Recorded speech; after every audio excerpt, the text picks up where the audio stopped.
कार्यक्रम के पुण्यार्जक परिवार हैं Shri Parasnath re rolling mills limited, Durgapur 1, Bardhaman, Paschim Bangal. Amita Jain, wife of Anil Kumar Jain. Sangeeta Jain, wife of Vipin Kumar Jain. Manak Chand, Kamla Devi, Rakesh, Neetu, Rishabh एवं Ayushi Musharraf, B123 Sethi colony, Jaipur, Rajasthan. Shrimati Sarla Jain, wife of Shri Padam Prasad Jain. Shrimati Savita Jain, wife of Shri Dhanendra Jain. Anshul Jain, Parul Jain, Jain store, Patparganj, Delhi. Ram Ratan, Ratni देवी पाटनी। प्रकाश चंद, सारिका पाटनी। प्राची जैन, कीर्तिश जैन एवं समस्त पाटनी परिवार। मेड़ता सिटी, जिला नागौर, राजस्थान।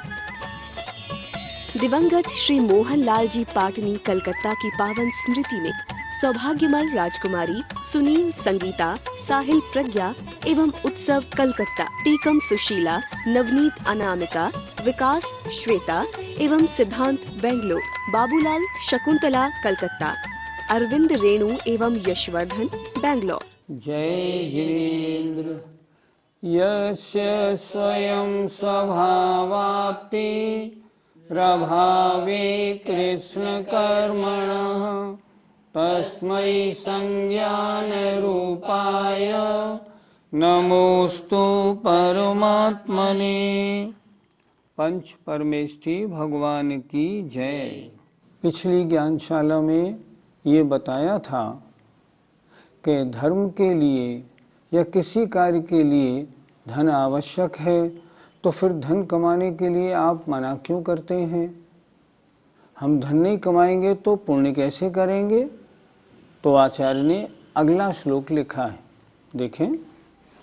श्लोक नंबर 16, पृष्ठ 20। त्यागाय श्रेयसे वित्त, त्यागाय श्रेयसे वित्त, मवित्तः संचिनोति यः, मवित्तः संचिनोति यः, स्वशरीरं सपङ्केन, स्वशरीरं सपङ्केन, स्नास्यामीति विलिम्पति, स्नास्यामीति विलिम्पति, स्नास्यामीति विलिम्पति, स्नास्यामीति विलिम्पति। त्यागाय, त्याग कहते हैं दान, दान के लिए या श्रेयसे या पुण्य के लिए। वित्तम, इस माँ को यहाँ लगा दीजिए। वित्तम, अवित्तः, अवित्तः वित्त रहित। संचिनोति, इकट्ठा करता है। यह माने जो, जो अवित्तः धनहीन पुरुष दान के लिए या पुण्य के लिए वित्तम संचिनोति, धन को इकट्ठा करता है। फिर देखें, यह माने जो अवित्तः वित्त रहित, ये माँ जो है यहाँ आ जाएगा। यह माने जो अवित्तः माने वित्त रहित पुरुष, कम पैसे वाला व्यक्ति, त्यागाय दान के लिए या श्रेय से पुण्य के लिए वित्तम धन को इकट्ठा करता है।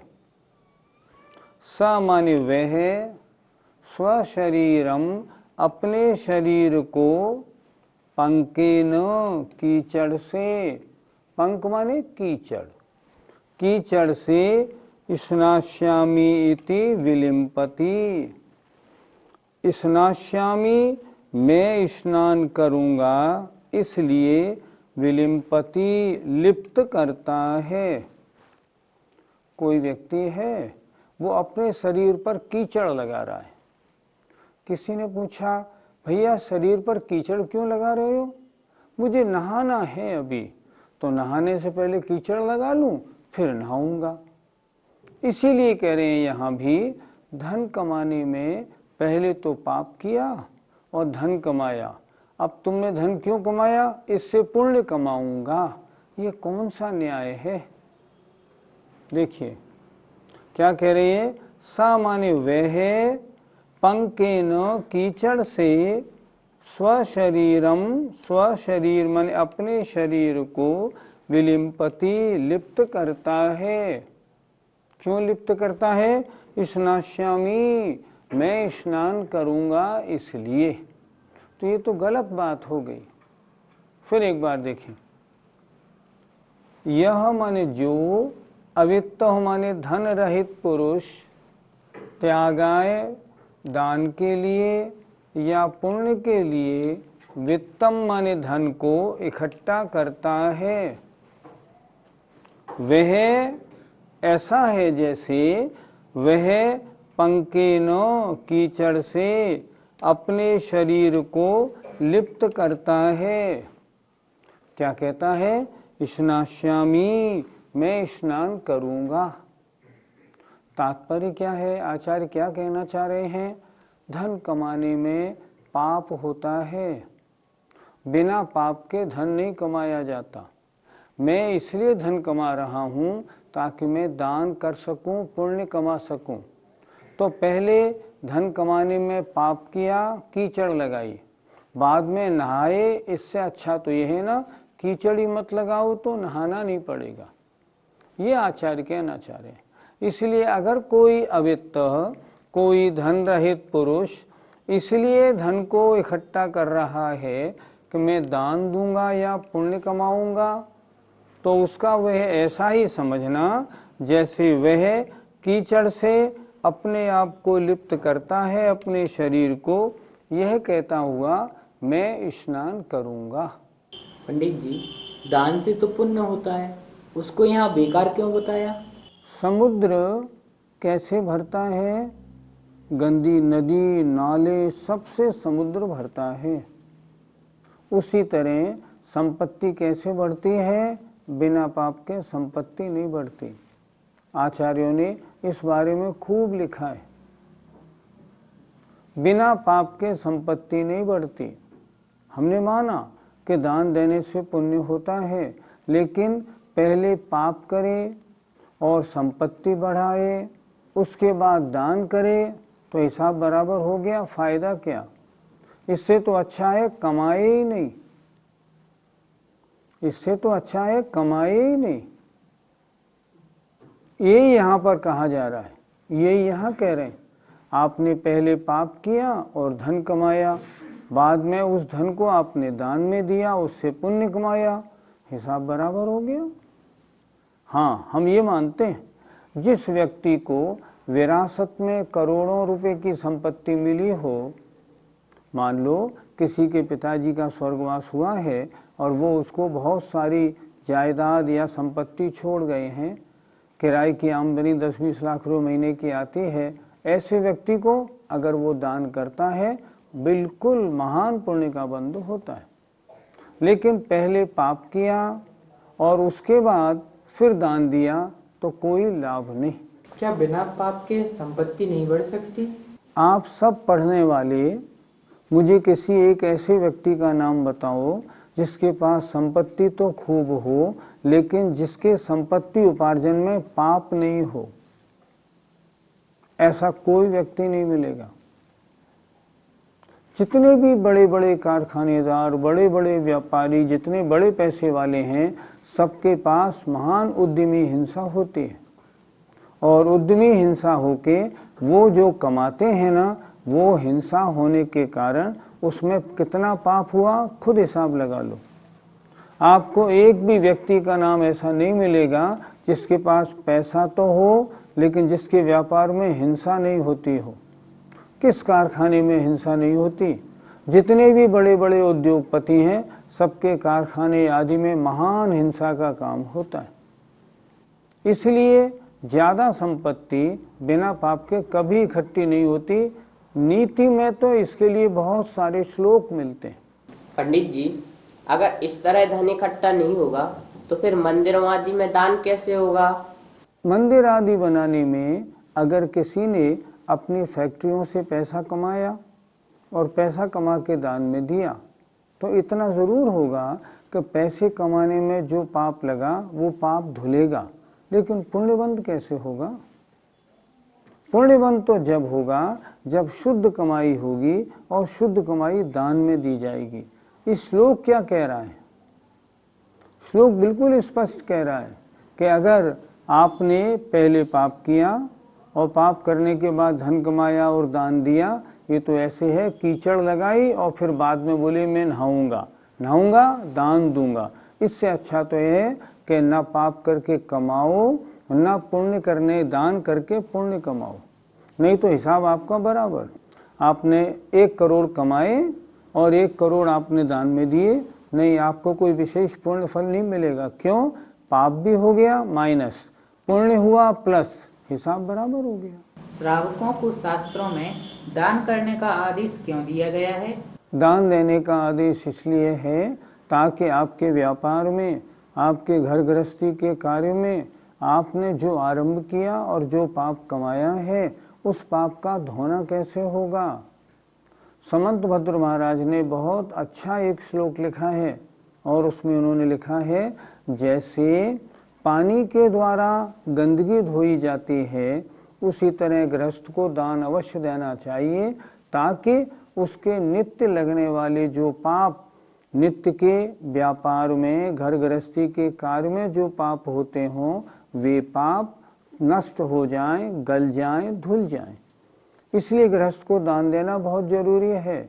हम सभी गृहस्थी हैं और हम सब गृहस्थियों के घर गृहस्थी के कार्य में हिंसा सबको लगती है और इसलिए दान सबको करना चाहिए। श्रावक को अपनी आय का कितना हिस्सा दान में देना चाहिए? श्रावकाचारों में इसके बारे में अच्छी तरह वर्णन है। श्रावकाचारों में लिखा है उत्तम श्रावक वो है जो अपनी आय का 25% दान में देता है। मध्यम श्रावक वो है जो अपनी आय का 1/6 दान में देता है और जघन्य श्रावक वो है जो अपनी आय का 1/4 1/10 दान में दे। कम से कम भी अगर कोई देना तो 10% तो देना ही देना है। इतना अगर देता है तो उसकी आमदनी में या घर गृहस्थी में, व्यापार करने में, दुकान चलाने में जो आमदनी में जो पाप लगा वो पाप उसका धुलता है। शास्त्रों में ये भी लिखा है कि जैन श्रावकों को, जैन गृहस्थों को कौन सा व्यापार नहीं करना चाहिए।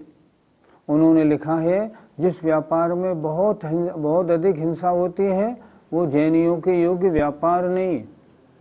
कमाई तो उन्हीं कार्यों में है, हमें कमाई से मतलब नहीं, हमें मतलब है आमदनी का जरिया पाप रहित होना चाहिए। ऐसा साधन नहीं लें जो पाप बहुल हो। ऐसे बहुत से व्यापार हैं, जैसे मान लो भट्टा, ईंट के भट्टे का व्यापार है, कोयले बनाने का व्यापार है, पटाखे का, आतिशबाजी का व्यापार है, फ्लोर मिल का धंधा है। इनमें बहुत जीव हिंसा होती है। जैसे फूलों से सेंट बनाने का काम है, इसमें बहुत फूलों में हिंसा होती है। तो ये कार्य महान हिंसा के हैं। ये कार्य आचार्यों ने बिल्कुल मंजूर नहीं किए।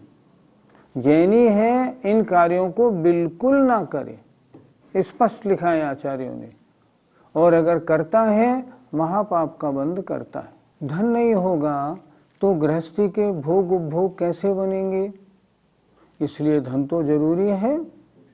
आचार्य कहते हैं श्लोक नंबर 17, देखो तो भोग उपभोग की तुम बात क्या करते हो। क्या कहते हैं आचार्य? आरंभे तापिकान प्राप्ता वतृप्ते प्रतिपादकान अन्ते सुदुस्त्यजान कामान कामम कह सेवते सुधीहि। भोग और उपभोगों की वास्तविकता क्या है? आचार्य बड़े अच्छे शब्दों में समझा रहे हैं। आरंभे, भोग और उपभोग प्रारंभ में तो संताप देने वाले हैं। क्या मतलब? जब मन में बड़ी व्याकुलता होती है, बड़ी इच्छा होती है, ये चीज खरीदनी है भाई, तब वो खरीदता है, भोग उपभोग की सामग्री को लाता है। तो आरंभे भोग उपभोग की सामग्री सबसे पहले तो संताप देने वाली है। और प्राप्ता व तृप्ति, संधि विच्छेद किया, प्राप्तौ अतृप्ति, और प्राप्त हो जाने पर अतृप्ति देने वाली है। उससे जी नहीं भरता, उससे जी नहीं भरता, और लगी रहती है। थोड़ी लाए, अब इससे अगली और अच्छी, फिर इससे अच्छी और अच्छी, और उसकी लिमिट, कोई लिमिट नहीं होती। वो ये सोचता है और इससे अच्छी क्या मिल सकती है। तो ये कह रहे हैं प्राप्तौ अतृप्ति, और प्राप्त हो जाने पर एक भोग उपभोग आपने प्राप्त कर लिया, अब तृप्ति नहीं होती। प्रतिपादकान, करने वाली है। ये भोग उपभोग कैसे हैं? पहले आरंभ में संताप देने वाले हैं, और प्राप्त हो जाने पर ये अतृप्ति प्रतिपादकान, अतृप्ति को प्रतिपादन करने देने वाले हैं। और अंते, और अंत में सुदुस्त्यजान कामान, जिन कामान, जिन भोगों को त्याजान, छोड़ना बहुत कठिन है। एक बार भोगों के आदि बन गए, अब उन भोगों को छोड़ना संभव नहीं। भोगों को बढ़ाते बढ़ाते बढ़ा तो बहुत लिया, अब त्याग करना संभव नहीं। अंते, अंत में कामान, इन भोगों को, सुदुस्त्यजान, इनका त्याग करना अत्यंत कठिन है। जिन भोगों का आरंभ संताप देने वाला हो, और जिनके प्राप्त होने पर अतृप्ति उत्पन्न हो जाए, और जिनको अंत में छोड़ना भी अत्यंत मुश्किल हो, ऐसे कामम, ऐसे भोगों को कह सुधी, कौन ज्ञानी जीव सेवते, सेवन करेगा? कोई नहीं करेगा। ज्ञानी कभी भोग उपभोग की वांछा नहीं करता, क्योंकि भोग उपभोग भोगने में पाप बंध के ही तो कारण है। भोग उपभोगों को भोगने में कोई पुण्यबंध थोड़ी होता है। फिर देखिए जरा, जो भोग उपभोग प्रारंभ में संताप देने वाले हैं, क्योंकि जब मन में बड़ी इच्छा उत्पन्न होती है तब तो हम उस वस्तु को लेते हैं, और प्राप्त हो जाने पर अतृप्ति को देने वाले हैं, फिर भूख बढ़ जाती है, और आगे, और अंत में उनका भोगों का छोड़ना अत्यंत कठिन है। एक बार आपने अपने आप को भोगों का आदि बना लिया, अब उनको छोड़ना बहुत मुश्किल, बहुत कठिन है। तो ऐसे कामम, ऐसे भोगों को कौन सुधी, माने विद्वान, विवेकी जीव, ज्ञानी जीव, सेवते, सेवन करता है? कोई नहीं करता। पंडित जी, ये कोई जरूरी थोड़ी है कि भोग मिलने पर तृप्ति ना हो, बहुतों को तृप्ति हो भी जाती है। बड़ी अच्छी दो लाइनें हम सब रोज पढ़ते हैं। ज्यों ज्यों भोग संयोग मनोहर, मन वांछित जन पावे, तृष्णा नागिन त्यों त्यों डंके, लहर जहर की आवे। वैराग्य भावना वज्रनाभ चक्रवर्ती की कितनी सुंदर लिखी है, और जो वास्तविकता है। ज्यों ज्यों भोग संयोग मनोहर, जैसे जैसे मन को हरने वाले भोग और संयोग मन चाहे यह जीव पाता जाता है, तृष्णा नागिन त्यों त्यों डंके, तृष्णा रूप जो नागिन है और डसती है, अर्थात अभी और आगे बढ़ो, अभी और आगे बढ़ो। अभी क्या था? स्कूटर था, अब क्या किया? अब गाड़ी ले ली, छोटी ले ली, और अब उससे बड़ी ले ली, और कीमती ले ली, मर्सिडीज पे आ गए, और आगे बढ़ गए, और आगे बढ़ गए। लिमिट नहीं बनती, इच्छा तृप्त नहीं होती। आज तक किसी को हमने नहीं देखा जिसने पहले 40,000 की गाड़ी खरीदी हो और अगली गाड़ी 30,000 की ले ली हो। ऐसा कभी नहीं होगा, बढ़ता ही जाएगा आगे, और इससे अच्छी, और इससे अच्छी। भोगों का स्वरूप ही ये है। इसलिए तो आचार्यों ने लिखा, तृष्णा नागिन त्यों त्यों डंके, लहर जहर की आवे। इसलिए इन भोगों से आज तक कोई तृप्त नहीं हुआ। पंडित जी, बड़े बड़े ज्ञानियों ने भी तो भोग भोगे हैं, फिर उनने क्यों भोगे? बड़े बड़े ज्ञानियों ने, हमने माना, भोग भोगे, लेकिन उन्हें आसक्ति बिल्कुल नहीं रही। उन्होंने भोग भोगे नहीं, उनको भोग भोगने पड़े। ये कैसे मालूम पड़े उनको भोग भोगने पड़े? जब भी किसी ज्ञानी को नौबत आई, 1 मिनट में उन्होंने सब चीज छोड़ दी। क्यों छोड़ दी? इसलिए छोड़ दी, अभी तक मजबूरी में ये भोग भोगने पड़ रहे थे। अब छोड़ने का अवसर आया है, चित्त में थोड़ा वैराग्य आया, छोड़ो। ज्ञानी तो भोग भोगते हुए भी ये सोचता है, ये भोग मेरे आत्मा के अहित करने वाले हैं, इनसे मेरी आत्मा का कोई हित नहीं, लेकिन मैं यहाँ पैदा हुआ हूँ, जब तक मैं दीक्षा नहीं ले रहा हूँ तब तक इनको भोगना पड़ रहा है। लेकिन कैसे भोगता हूँ? निरासक्त होकर भोगता हूँ। अर्थात भोगना पड़ रहा है, भोगने में मेरा मन नहीं लगता। वस्तु का भोगना भी तो 2 प्रकार का होता है, एक मन लगाकर भोगना, एक भोगना पड़ना। ज्ञानी भोगता है लेकिन आसक्त भाव से नहीं भोगता। भोगों के भोगने से तृप्ति होती है या छोड़ने से? अग्नि है, अग्नि में आप लकड़ी डालते जाइए, क्या लकड़ी डालने से अग्नि कभी शांत हो जाएगी? कभी शांत नहीं होगी और प्रज्वलित होती जाएगी। भोगों की वांछा है, उसे इच्छित भोग देते जाओ, देते जाओ, देते जाओ, नहीं, कभी इच्छा तृप्त नहीं होगी। इच्छा किसकी तृप्त होगी? जो इच्छाओं की वास्तविकता को जानकर कि ये पाप बंध के कारण हैं, ये विभाव हैं, इनके भोग, पंचेंद्रियों के भोगों में कोई सार नहीं, मात्र पाप बंध के अलावा कुछ नहीं होता। इनको भोगने में जो सुख प्रतीत होता है वो माया जाल है, झूठा है। जब तक इतना नहीं समझ लेगा तब तक उनको कैसे छोड़ेगा? और जिनने ऐसा समझ लिया है, यद्यपि मान लो वो भोग भोगे भी तो भी वो निरासक्त होकर भोगेगा। इसलिए ज्ञानी के तो भोग भी निर्जरा के कारण होते हैं, ऐसा कहा है आचार्यों ने। ज्ञानी के भोग भी निर्जरा के कारण है। क्यों? कि भोग भोगते समय भी उनके अंतर में इन भोगों से कैसे बचें, वैराग्य निरंतर प्रज्वलित रहता है।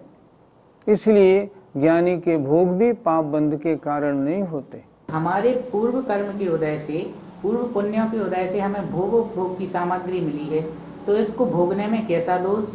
ठीक, हमने आपकी बात सुन ली। पूर्व पुण्य के उदय से आपको खूब संपत्ति मिली है, इसलिए आप बहुत भोगते हैं। अब हम दूसरी बात आपसे पूछते हैं, जो संपत्ति पूर्व पुण्य के उदय से आपको मिल गई है, उसको भोगना अच्छा है या उसको दान देना अच्छा है? गरीब को देना, किसी को इलाज के लिए देना, किसी के यहाँ मंदिर नहीं हो मंदिर बनवाने को देना, मंदिर जीर्णोद्धार में देना, इसमें उसका व्यय करना अच्छा है या भोग और उपभोग में? हमारे पास जो धन संपत्ति आई है उसके 2 उपयोग हो सकते हैं, या तो पाप कार्य में या पुण्य कार्य में। तो आपके पास अगर संपत्ति पूर्व पुण्य के उदय से मिली है, उसको हम कहते हैं भोग भोगो। न्याय के अनुसार, नीति के अनुसार भोग भोगने में आपत्ति नहीं। आसक्ति रहित होकर न्याय नीति से भोग भोगो, लेकिन दान भी तो दो। और जो संपत्ति आपने भोग में लगाई, अगर वो बजाय भोग के अगर दान में लगती तो कितना पुण्य का बंध होता, स्वयं सोचो। इसलिए अगर पूर्व पुण्य के उदय से आपको संपत्ति मिली है, उस संपत्ति का बेस्ट उपयोग है, उसका अधिकांश भाग आप दान में दें। अभी अखबार में रूस की एक महिला का नाम हमने पढ़ा। रूस की वो महिला सब्जी की दुकान करती है, लेकिन उसने अपने जीवन में मकान नहीं खरीदा, गाड़ी नहीं खरीदी, करोड़ों रुपए का दान उस सब्जी वाली दुकान से करके दिया, और वो किसी भी दुखी को दुखी नहीं देख सकती। अब मैं पूछता हूँ, उसने अपनी संपत्ति का सही उपयोग किया या नहीं? अगर बजाय उसके वो अपनी उस करोड़ों की संपत्ति को मकान और गाड़ी और बंगले में लगा देती तो अच्छा होता, या उसने दान में दी वो अच्छा हुआ? इसलिए अगर पूर्व पुण्य के वजह से आपको संपत्ति मिली है तो उसका सही उपयोग है उसका अधिकांश भाग दान में, लोगों के कल्याण में, धार्मिक कार्यों में उसको लगाएं। भोग भोगने में तो पाप बंद ही होगा, पाप में क्यों लगाते हैं? अब पाप कार्यों में लगाएंगे आगे फिर मिलेगी नहीं। हम सबको भी अच्छी तरह सोचना चाहिए कि हम सबकी आजीविका पाप वाली न हो, पाप रहित हो, चाहे थोड़ी आजीविका हो तो भी अच्छा है, लेकिन आजीविका बिल्कुल न्याय नीति से आगम के अनुसार जो बताया है उस प्रकार की होनी चाहिए। जय जिनेंद्र। इस कार्यक्रम के पुण्यार्जक परिवार हैं Shri Parasnath re rolling mills limited, Durgapur 1, Bardhaman, Paschim Bangal. Amita Jain, wife of Anil Kumar Jain. Sangeeta Jain, wife of Vipin Kumar Jain. Manak Chand, Kamla Devi, Rakesh, Neetu, Rishabh एवं Ayushi Musharraf, B123 Sethi colony, Jaipur, Rajasthan. Shrimati Sarla Jain, wife of Shri Padam Prasad Jain. Shrimati Savita Jain, wife of Shri Dhanendra Jain. Anshul Jain, Parul Jain, Jain store, Patparganj, Delhi. Ram Ratan, Ratni देवी पाटनी। प्रकाश चंद, सारिका पाटनी, प्राची जैन, कीर्तिश जैन एवं समस्त पाटनी परिवार, मेड़ता सिटी, जिला नागौर, राजस्थान। दिवंगत श्री मोहन लाल जी पाटनी कलकत्ता की पावन स्मृति में सौभाग्यमल राजकुमारी सुनील संगीता, साहिल प्रज्ञा एवं उत्सव कलकत्ता, टीकम सुशीला, नवनीत अनामिका, विकास श्वेता एवं सिद्धांत बेंगलोर, बाबूलाल शकुंतला कलकत्ता, अरविंद रेणु एवं यशवर्धन बेंगलोर।